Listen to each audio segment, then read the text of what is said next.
উত্তরবঙ্গের কোলে নীলফামারীর এক শান্ত ও সুন্দর কণা ডোমার উপজেলা। ডোমারের মাটিতে ইতিহাসের ছোঁয়া আছে। একসময় এই অঞ্চল ছিল উত্তরবঙ্গের বাণিজ্যের এক ব্যস্ত কেন্দ্র। বর্তমানেও সেটি বিরাজ রয়েছে। ডোমার মূলত এক শান্তিপ্রধান উপজেলা।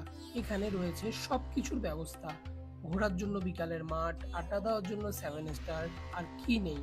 ডোমারের পথে পথে ছড়িয়ে আছে উত্তরবঙ্গের আন্তরিকতা। এখানকার প্রতিটি মানুষ একে অপরের পাশে দাঁড়ানোর গল্প লেখে।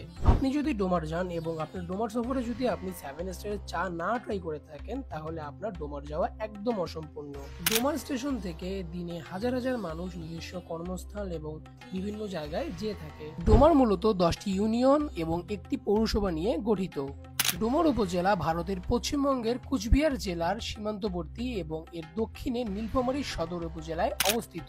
ডোমারের মোট আয়তন 250.86 বর্গ কিলোমিটার।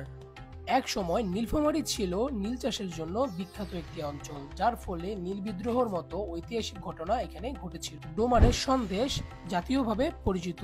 এই সুবাদে ডোমারকে অনেকে সন্দেশের শহর হিসেবেও চেনেন। 1940 দশকে তেভাগা আন্দোলন এই অঞ্চলের ডোমার ও ডিমলায় ছড়িয়ে পড়েছিল, যা এখনকার কৃষকদের অধিকার আদায়ের এক গুরুত্বপূর্ণ অধ্যায়। ডোমারের মানুষের বিকেলটা কাটে ডোমার ফরেস্টে। এখানে গেলে যেন মানুষ খুঁজে পায় এক টুকরো শান্তি। ডোমার শুধু একটি উপজেলা নয়, এটি নীলফামারীর হৃদয়ের স্পন্দন। এক টুকরো শান্তি, এক টুকরো ভালোবাসা।